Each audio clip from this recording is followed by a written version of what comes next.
Nah, kali ini saya akan membahas lagi hype nih, kenapa founder perusahaan teknologi banyak yang resign dari perusahaannya.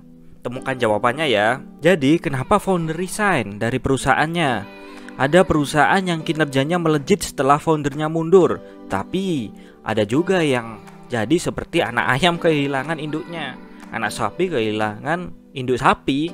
Dalam email yang ditulis oleh Jack Dorsey disebutkan bahwa dia memahami pentingnya perusahaan dipimpin oleh pendirinya. Tentu saja dulu Google juga seperti itu, dipimpin oleh pendirinya dulu, tapi akhirnya digantikan oleh yang selanjutnya dan sudah dididik. Meski demikian, dia juga merasa bahwa pandangan itu tidak sepenuhnya tepat. Jack Dorsey sudah mempersiapkan Twitter agar menjadi perusahaan yang bisa dilepas oleh pendirinya, kayak gitu. Dan ternyata fenomena founder meninggalkan perusahaan yang dibuatnya itu bukanlah hal yang baru, guys. Di Indonesia juga buka lapak kayak gitu. Perusahaan tapi belum menguntungkan udah ditinggal jadi komisaris di suatu tempat kayak gitu. Lantas gimana perusahaan yang ditinggalnya? Apakah suksesornya bisa suksesi perusahaan setelah ditinggal, atau dengan hasil yang sebaliknya dari yang diharapkan? Jadi menurut Derek Lidow, pengusaha dan peneliti dari Princeton University, transisi dari founder ke suksesor yang kompeten dapat membawa perusahaan menuju ke kesuksesan yang lebih besar. Jadi ini ada sumber dari Forbes. Ini adalah perusahaan Intel yang didirikan oleh Robert Noyce dan Gordon Moore pada tahun 1968, dilepas untuk dipimpin oleh Andy Grove pada 1987. Hasilnya, Intel mengalami pertumbuhan yang fantastis pada 1991 hingga 1996 dengan pertumbuhan yang revenue sampai 336%. Ini bagus ini suksesinya. Jadi kesuksesan demikian tentunya tidak selalu terjadi. Ada beberapa perusahaan yang hilang arah ketika founder-foundernya yang karismatik itu pergi atau meninggal. Nah, salah satu perusahaan yang disebut Lidow mengalami ini adalah Apple yang sempat ditinggalkan oleh Steve Jobs.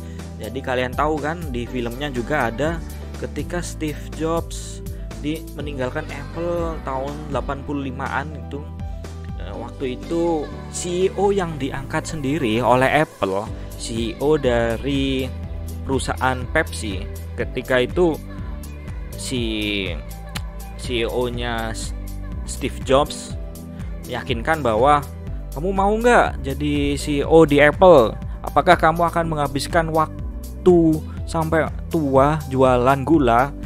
Dan dari kata-kata itu CEO dari Pepsi itu terketuk hatinya untuk dan sadar untuk menerima tawaran dari Steve Jobs, dan tawaran itu pun diterima gitu.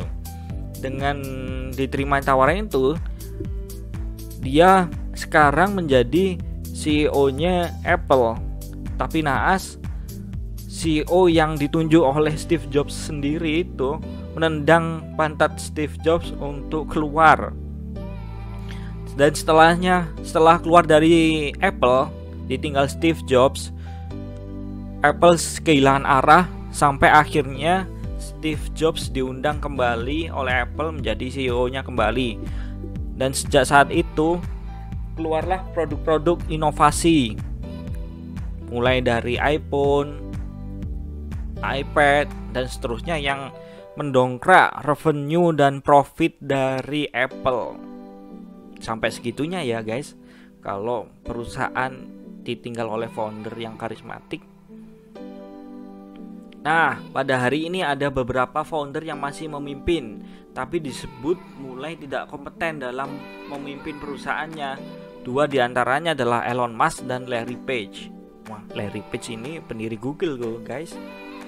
Dia luar biasa, tapi menurut Derek Lidow, founder yang masih memimpin tapi disebut mulai tidak kompeten. Mungkin karena pertumbuhan perusahaannya udah terlalu cepat daripada pertumbuhan pemikiran dari Larry Page.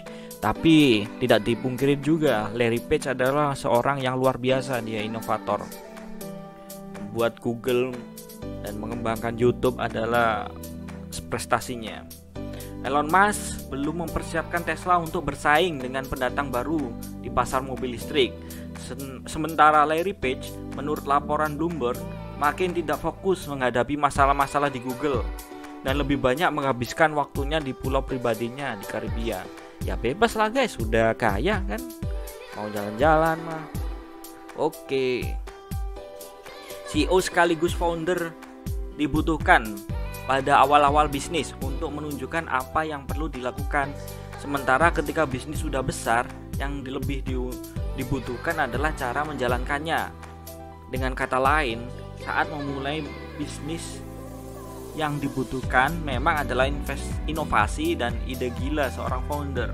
Namun ketika perusahaan sudah besar, dibutuhkan kepemimpinan yang lebih terencana dan disiplin kayak gitu. Jadi, apa pendapat Anda sekalian? Tulis di komen ya. Jangan lupa subscribe dan kasih saran nih topik-topik yang menarik untuk dibahas apa. See you.